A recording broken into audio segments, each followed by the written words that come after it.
warahmatullahi wabarakatuh. Halo Ananda, apa kabar? Semoga kalian semua dalam keadaan sehat dan tetap semangat dalam belajar ya. Pada video pembelajaran kali ini, kita akan membahas tentang perpindahan kalor, pengertian perpindahan kalor, jenis-jenis perpindahan kalor, dan contohnya dalam kehidupan sehari-hari setelah sebelumnya kalian sudah belajar tentang suhu dan kalor. Apa saja yang akan kita pelajari? Simak penjelasannya berikut ini. Adapun tujuan pembelajaran kita adalah yang pertama, kalian bisa menjelaskan apa yang dimaksud dengan perpindahan kalor. Yang kedua, kalian bisa mengetahui benda-benda apa saja yang bisa menghantarkan kalor. Dan yang ketiga, kalian bisa menjelaskan 3 jenis perpindahan kalor beserta contohnya dalam kehidupan sehari-hari. Kalor berpindah dari benda yang suhu lebih tinggi ke suhu yang lebih rendah melalui 3 cara, yaitu konduksi, konveksi, dan radiasi. Berikut ini adalah uraian ketiga cara perpindahan kalor tersebut. Kalor adalah salah satu bentuk energi berupa panas dari sebuah benda yang bersuhu lebih tinggi ke suhu yang lebih rendah jika kedua benda saling bersentuhan. Misalnya, saat kamu akan membuat teh hangat, maka kamu akan mencampurkan air panas yang bersuhu lebih tinggi ke dalam air biasa yang bersuhu lebih rendah. Maka air yang bersuhu panas akan melepaskan kalor dan air yang bersuhu lebih rendah akan menerima kalor. Sehingga kalor yang dilepas sama dengan kalor yang diterima sesuai dengan prinsip asas Black. Mudahnya, energi yang berpindah dari suhu yang lebih tinggi ke suhu yang lebih rendah disebut dengan kalor. Yang pertama, kita akan membahas tentang konduksi. Apa yang dimaksud dengan konduksi? Konduksi adalah perpindahan kalor dari suatu zat tanpa disertai perpindahan partikel zat tersebut. Misalnya, ketika kamu menyetrika pakaian, maka setrika yang panas akan bersentuhan dengan kain yang kamu setrika, sehingga terjadi perpindahan energi panas dari setrika ke kain yang akan kamu setrika, yang disebut dengan konduksi, karena hanya energi saja yang berpindah, tetapi partikel-partikel zat yang di dalamnya tidak ikut berpindah. Setiap jenis benda memiliki kemampuan menghantar panas yang berbeda.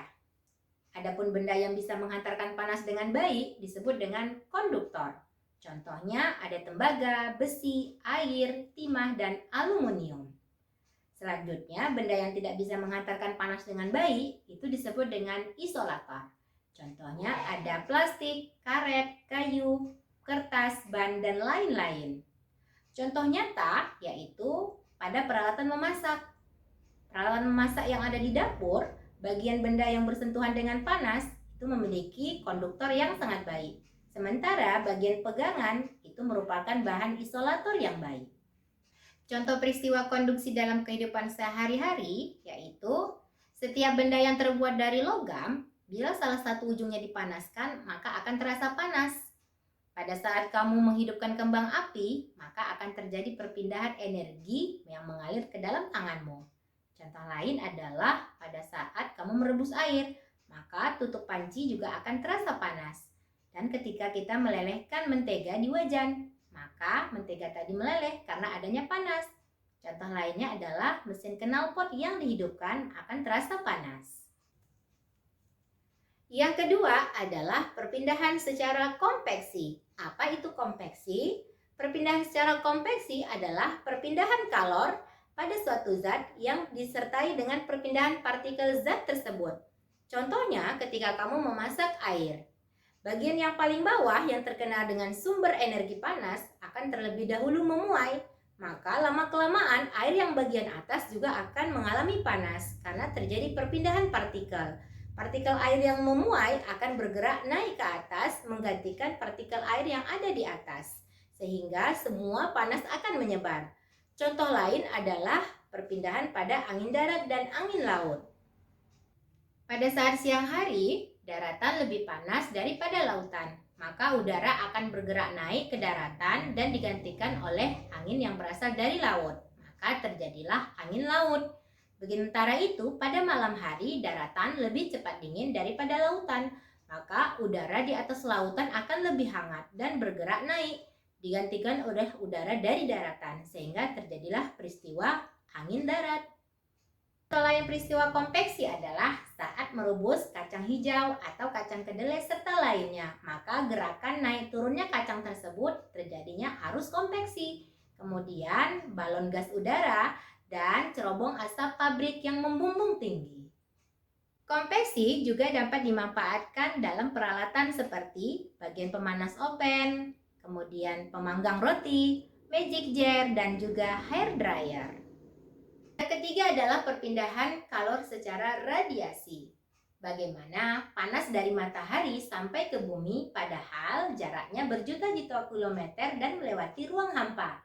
Di dalam ruang hampa tidak ada kalor yang bisa menerima baik secara konduksi maupun konveksi. Nah, ada cara lain yaitu yang disebut dengan radiasi.